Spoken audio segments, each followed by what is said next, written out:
What up, Scare Squad? Welcome back to ScareTopic. I'm OC. Today we got the day that almost ended Texas, Harvey 2017. Let's get straight to it. August 25th, 2017. It's late evening, and millions of people along the Texas coast are bracing for impact. We got sand in sandbags because everywhere was out with sandbags. We have a total of 40. The essentials you need to get by, vanishing from store shelves. And the people were actually fighting over a loaf of bread. And they actually were yelling and screaming in the middle of the floor over this 2 loaves of bread. Meteorologists had been watching a disturbance in the Gulf of Mexico for days. At first, it was just a disorganized cluster of thunderstorms. The Gulf of Mexico? I'm not gonna lie, that's where Hurricane Katrina was born. It's dangerous. Them waters is dangerous. For some reason, them waters, it just intensified a hurricane, bro. I don't know. It's something in them waters over there. Low that had barely survived its trek across the Caribbean. While not entirely unusual for late August, the forecast model started picking up on something deeply concerning. A massive pocket of incredibly warm water was situated right in the Bay of Campeche. This water is basically high-octane fuel for tropical systems, and it's known for its potential to spawn explosive hurricane development. I'm telling you, the water over there is dangerous. That something violent was brewing down south. The National Hurricane Center issued a hurricane warning for the Texas coast. A serious move considering just a day prior, Harvey was merely a tropical depression. Though it hinted at a major storm, the actual ceiling of its potential remained uncertain. Perhaps it's a tropical storm, perhaps it's something much stronger as per the European model. We can't tell you exactly what, but be prepared for the threat of heavy rains, maybe some wind, and maybe a significant storm surge. Right now, unfortunately, so they got people in the warned. region would soon learn just how catastrophic this storm was going to be. As the situation developed, the NHC ramped up the warning, forecasting a major hurricane landfall. And we're seeing rapid intensification right now, so I'm concerned we're going to see a hurricane within the next advisory, maybe at 2 p.m., at 5 p.m. A big deal, a big concern. People need to heed the warnings. With the increasing likelihood of a devastating impact, thousands of people began to prepare, boarding up windows and evacuating low-lying areas. As you should. Meteorologists and storm chasers took to social media, sounding the alarm. This wasn't just another Gulf storm. This one had the potential for big problems. The coastal town of Rockport begins its Friday with a sense of dread. Urgent sound of nails into boards heard across the coastal bend. Businesses are boarded up. Streets are emptying out. Everything is preparing for the worst on the ground, but out over the Gulf, something menacing is rapidly maturing. This is a powerful hurricane that will strike the United States as a major hurricane, and specifically taking a strike and a direct aim on the coastline of Texas. The environment was perfect. A tool meteorologists use called satellite imagery indicated the storm was getting stronger and organizing quicker, while a lack of wind shear allowed the hurricane to vent its exhaust perfectly. By around 5 p.m. local time, Harvey's eye wall was visible on radar. Yeah, the unique aspect of this storm is that although it struggled for a week, it had now found the absolute perfect conditions to explode. All it needed to do was maintain momentum to the northwest, where it would hit the Texas coastline. When a week, though? So that storm took a week to build up? Damn. I hope these people got out in time, because it looked like something huge is coming. I hope they got out in time. I mean, they got the warnings. In the other videos I did the other storm videos I did, most people, they hear the warnings too late, you know what I'm saying? Or they just calculate the storm wrong. I hope these people get out safe. Shit. Storm undergoes this kind of This was 2017. So this is pretty recent. I did not know Texas get hit with storms, tornadoes. Do they get hit with earthquakes too? Damn, that's crazy. I didn't know that. But it's 2017, so this is crazy. This is like, yes, you know what I mean? Needed to do was maintain momentum to the northwest, where it would hit the Texas coastline.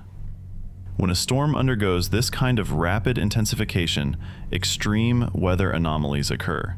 Catastrophic wind gusts, massive storm surges, and of course, torrential, blinding rain. Good afternoon, Roberto. We've been getting pounded with tropical storm force winds for more than 2 hours now. The rain has certainly picked up. Storm surge is already up along the coast here. And within the past hour, the governor made one final plea for people here to get out.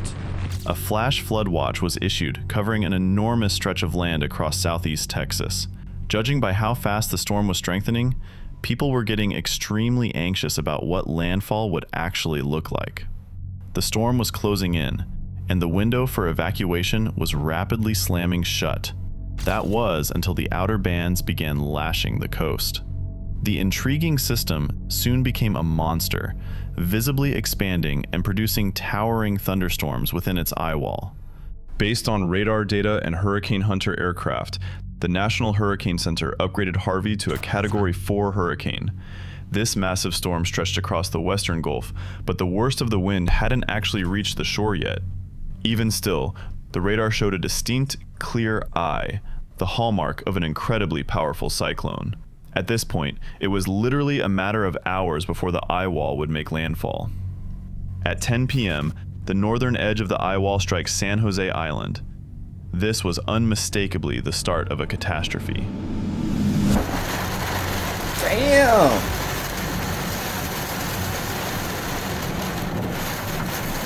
That much water in Texas? The devastating wind started ripping through the barrier islands, tearing up natural vegetation and unroofing structures. Soon, it crossed the bay and made a direct... Yeah. I'm gonna have to do my research on Texas. Anytime I go to Texas, I'm gonna do my research. I'm gonna have to look up everything about this shit, because I'm not trying to go there when the storm is coming. I didn't even know they get hit with storms.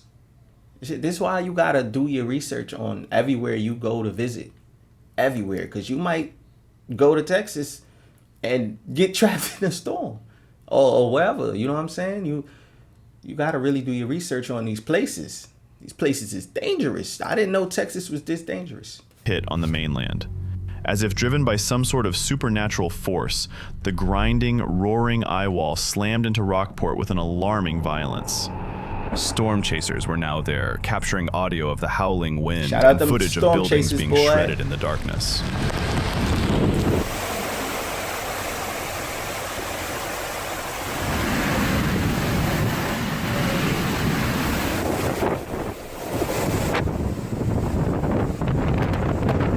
We know the sustained winds were over 130 miles per hour at this point, with even higher gusts.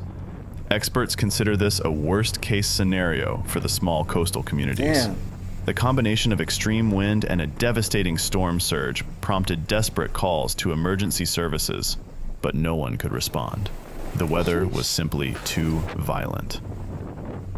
Right now, the destruction was almost completely invisible to the naked eye, as torrential rain mixed with a pitch-black sky obstructed it from any view.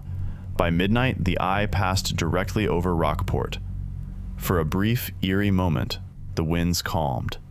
The pressure bottomed out, but the backside of the eye wall was coming. Yeah. The projected path of the hurricane had it moving inland and dissipating over the next few days. However, high up in the atmosphere, the steering currents completely collapsed. The storm was only just beginning its reign of terror. Course? It pushed slightly inland, and then it just stopped.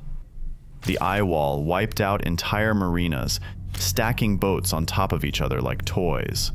Trees in this area became so damaged that they were stripped bare of their leaves and branches. Images afterwards showed that well-built brick buildings had their top floors sheared completely off. And unfortunately, the first several indicators of a historic disaster were seen here, with the coastal And the crazy thing is, I live in New York for about 20 years now, and the only hurricane we had that kind of, we saw a little bit of the effect in the city is Sandy. That was the only hurricane I've been here for. And that was nothing. That was just a tropical storm. In Jamaica, where I used to live, that would have been a tropical storm. You know what I'm saying? That wouldn't even have been a hurricane. But in Jamaica, all the hurricanes that I've been in, them joints was crazy. Crazy. I'm talking about lifting roofs, pulling out trees out the ground, bringing up beach to the streets, to the communities. Bringing up beach, sand from the beach to the communities, fish, all that, crayfish, everything getting washed up. The sand would be damn near 2 to 3 feet. No, not that much. Probably like 8 inches up to a foot sometime. So, you know what I'm saying? And the wind really knock. The wind really knock. So imagine something like, I never knew that it was that the U.S. get hit with hurricanes like that. Like, I didn't know that. Now that I'm doing these videos, I'm learning about that. That's crazy. Shit. Rendered unrecognizable. Multiple people were trapped in collapsed structures, and the storm was just getting started. From the coast, the massive rain bands stretched far to the north and east, pulling a limitless supply of moisture directly from the Gulf. The storm was moving so slowly at this point that the same heavy rain bands were training over the exact same areas, hour after hour. The edge of the Houston metropolitan area was getting closer and closer to the heaviest rain, and unfortunately, the deluge seemed to only intensify as the first bands locked into place over the city. It is Saturday, August 26th. The wind along the coast has finally died down, but the nightmare is just beginning. Hurricane Harvey is downgraded to a tropical storm, but it hasn't left. It is boxed in by high pressure systems. It is stalled completely. The radar shows a terrifying spiral of deep red and purple echoes, stretching straight from the warm waters of the Gulf of Mexico right into the heart of the Houston metropolitan area. This is what meteorologists call the training effect. It is like a train on a track. One massive thunderstorm forms, dumps torrential rain, and is immediately followed by another and another over the exact same spot. By Saturday night, the sky simply breaks open. Rain is falling at blinding rates, 4 to 5 inches every single hour. The flat topography of Houston, a megacity practically built on a swamp, turns against its millions of residents. The ground is already saturated. The drainage systems are overwhelmed. The water has nowhere to go. The city's massive flood control system. Why do people find the weirdest places to build towns? Why? I mean, New Orleans is built it's built below sea level, way below sea level. You have what's this place that was built next to the volcano? They made a movie about it, and the volcano erupted and took out the whole Pompeii. Then you got Texas built in a swamp. The hell? Why do y'all pick the worst places to build towns? And y'all build some of the biggest towns in there. The biggest cities. This shit crazy. I gotta stop. Y'all gotta start. I'm pretty sure there's better places to do this. There's better places to do that. The ground is already saturated. The drainage systems are overwhelmed. The water has nowhere to go. The city's massive flood control systems, the Addicks and Barker reservoirs, are filling at an unprecedented, terrifying rate. Water begins to approach the absolute limits of the spillways. Buffalo Bayou transforms from a calm, winding river into a raging, violent torrent. Damn. It swallows the highways. Interstate 10, Interstate 45, they are completely gone, replaced by dark, churning lakes. Sunday, August 27th. The true, terrifying scale of the And it's catastrophe not even sets over. in. The 911 emergency system completely collapses. It is crushed under the weight of tens of thousands of desperate, simultaneous calls. that. People are waking up in the pitch black to freezing, polluted water creeping over their mattresses.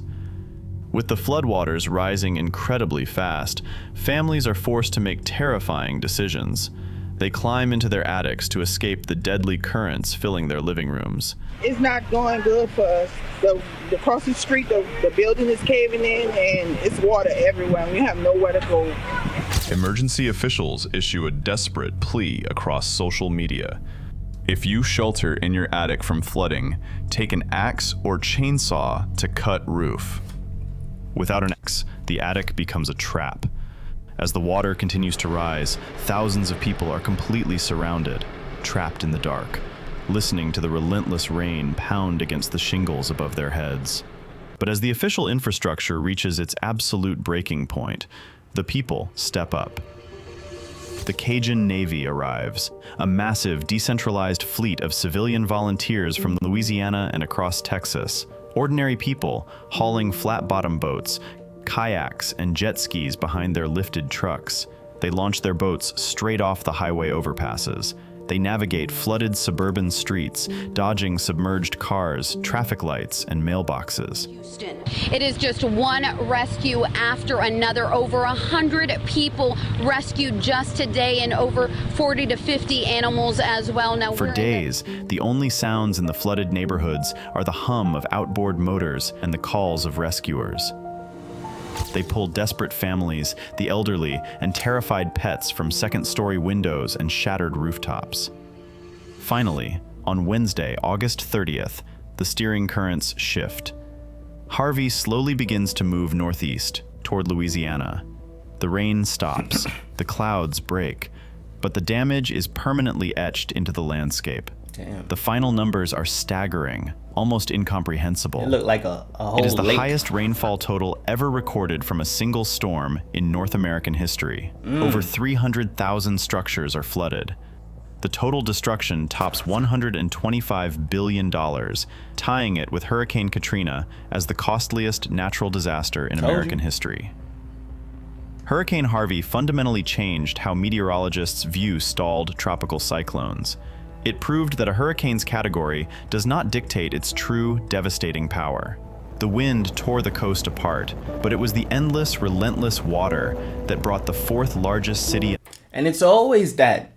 All these, y'all don't get it. These elements feed off of each other. They feed off of each other.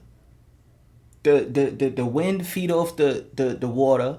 It needs the oxygen. It needs all of that. It needs all of that. It feeds from it. The earthquake. What feeds the earthquake? Shit. That's probably the only one that doesn't get fed, because tornadoes get fed by the water. Hurricanes get fed by the water. You know what I'm saying? Typhoons, the same shit. Typhoons are hurricanes. They just call different because I guess that's how they call it in Thailand. But the earthquake is probably the only one that doesn't feed off anything. That just comes and goes as it please. You feel me? The earthquake is the only boss. That's the only boss disaster that we gotta fear. You know what I'm saying? I mean, that we can actually like calculate better. You know what I'm saying? We could. No.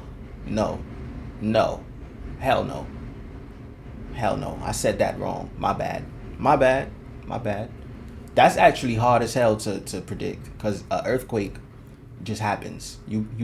That's worse. That's the worst one. I said that wrong. An earthquake is the worst one. But it's the only one that doesn't feed off anything. It don't feed off wind. It don't feed off water. It don't feed off none of that. It just happens. So that's the only one. You know what I'm saying? But all the other ones, they feed off of each other. You know what I'm saying? Just like how the fire tornado happened. The wind fed from the fire and the oxygen fed the fire, and that shit became a fire tornado. So no matter how y'all put it, y'all can never, ever fully grasp the scale of these natural disasters. You know what I'm saying? Maybe, I mean, sometimes you can. You know what I'm saying? Majority of the times you are, but shit, when it want to do what it want to do, it's gonna do it. You can't stop it. We gonna never know. We will never know when the storm is gonna trip out and give us something that we don't expect. You know what I'm saying? Because it feed off each other. It feed off all the elements. Shit. But this is crazy. America to its knees.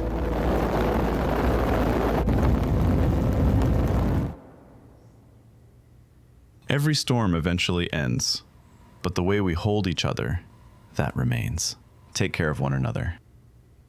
If you like this video, you know, I'm so glad that the world is not all the way dark and gloomy. You know what I'm saying? It ain't all the way dark.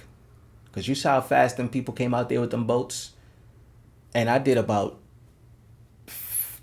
probably, I'll say a good 6 or probably 8 videos, storm videos.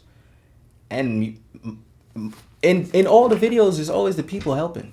So that's good. That's good to see that the people really help each other. They out there helping each other like that. That's good to see. Like I said, I would never live in a place where a hurricane and storms go crazy. Where the elements got a mind of their own, I am not going to live there, bro. The elements is tripping. Yeah, I'm not going there. You know what I'm saying? But shit. It's the world. You can't run from it. You know what I'm saying? We can't run from it. It's wherever we go, natural disaster is bound to happen. So here, sometimes, you know what I'm saying? Here or there, it's going to happen eventually. You know what I'm saying? So we can't run from it. But you can't avoid it. You can't try to avoid it. If you know it's coming, get up out of there. You know what I'm saying? So do your studies. Do your studies. You know what I'm saying? Watch the news. Watch the news. Because some of y'all really be just, I don't know what it is, but I don't know why you don't hear the warnings. Y'all just don't hear the warnings. I don't get it. But pay attention, bro. If you're going to live in places like this, pay attention. That's all I'm going to say. That's the last thing I'm going to say. If you're new to my channel, like, subscribe. If you're not new to my channel, still like, subscribe. You know what I'm saying? Hope you all subscribe. And I'm going to catch you on the next one. Everybody have a good night, all right?